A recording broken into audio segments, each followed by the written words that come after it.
The issue or the topic is the challenges of ex-offenders re-entering free world or free society.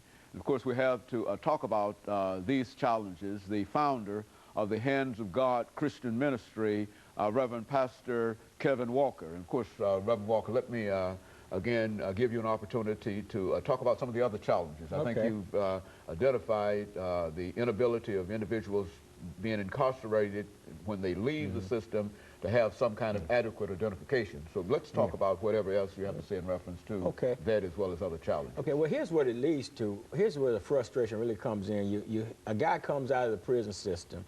He doesn't have any identification. Okay, now chances are you don't have any clothing or anything like that. Now, places like Salvation Army and some other places may give you a clothing voucher. But if you can't identify yourself, they won't give it to you. Some of the Second Harvest Food Bank satellite location will give you a box of food. But if you can't identify yourself, then you can't get it. So now you're frustrated. You get out, you can't get any clothes, you can't get any food, and we bring them into our program. We have a structured ministry program that they come out into our program.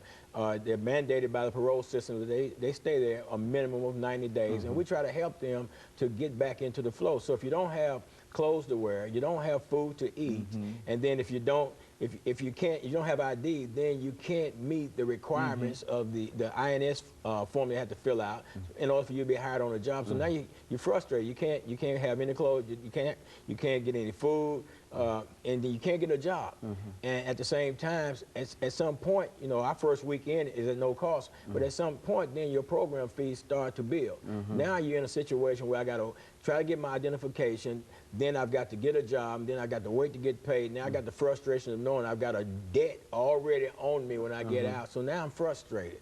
And a lot of people will revert back if you don't have that structure for them to help them to keep pushing forward in that situation. Well, you know, again, I guess the only thing I can say about that is that it's just curious and it's strange that as interested as the state ought to be that every individual have some kind of identification. Absolutely. To allow these individuals to have, I think that's probably an oversight on the part of many people. Well, I guess, Dr. Haney, because there's no rationale, no, it's not. And it's hard to find a motive for it. Right, because you can walk around the prison system for 5, 10, 15, 20 years with identification, and then the day you come out the door, they take the ID from you. It's kind of like, okay, nobody needs to know who you are when you come out, but we need to know who you are while you're in here. Okay. And it just don't make sense. And there's a lot of issues, you know, that comes just as a result of that one particular issue. Of identification. Because and you know, I deal with these guys all the time, and they come into our program, and you want to try to help them get on their feet. You want to get them involved in some program, help them restructure their life. And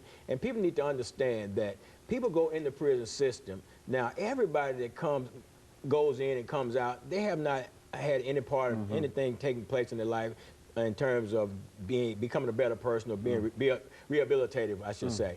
But then you got those individuals that really want to change their lives. But then if you create frustration for them coming out the door, then you are increasing their chances of being reincarcerated back in the system. And another thing, Dr. Haney, I hate to switch gears, but it's another thing that's on me, and that is the parole system that's in place now, and some of the criteria that they used to determine whether or not an individual will be paroled back into society. I mean, you got a situation where you take an individual, and I know one guy personally, I met the parole board with a guy named Reginald Williams. Met the parole board with him, man, this guy, man, he's on work release, he's working.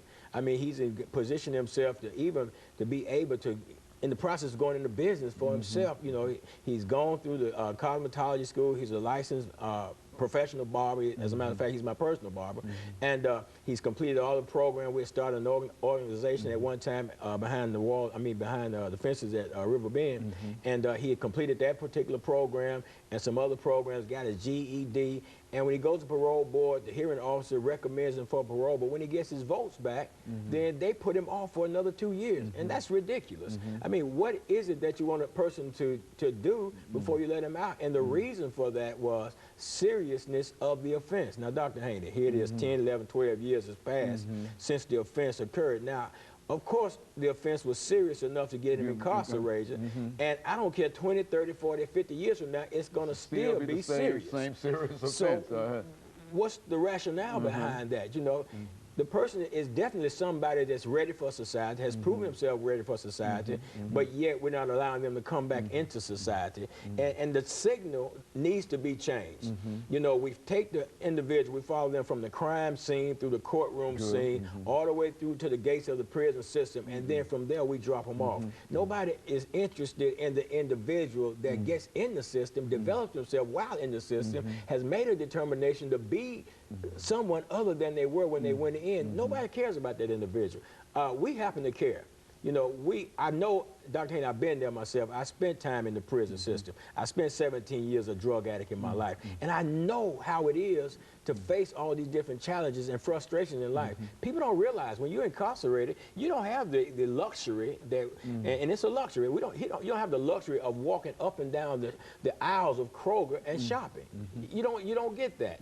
And so you got people that's been incarcerated 5, 10, 15, 20 years, and I've known them to do that and get out.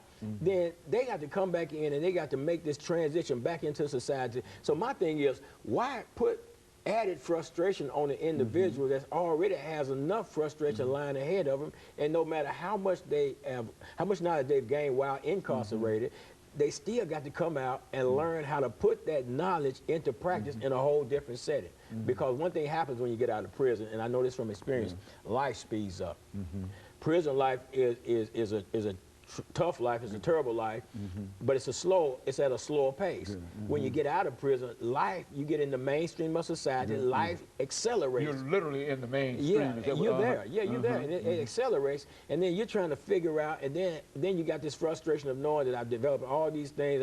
I got these job skills. I've got this commercial cleaning certificates and all these things. I've learned some computer stuff. But when I go out to get the job, I finally do get to the table and I sit down at the interview, and then they tell me, well, you know, you got all the qualifications, you're a great guy, I love your personality, I believe you will be good for the company, but our policy won't allow us to hire you because you're an ex-offender. I mean, who gives these people the chances? You know, and I can say we because I'm one of those people that has been incarcerated, that is an ex-offender, you know, and I'm proof positive that we do change.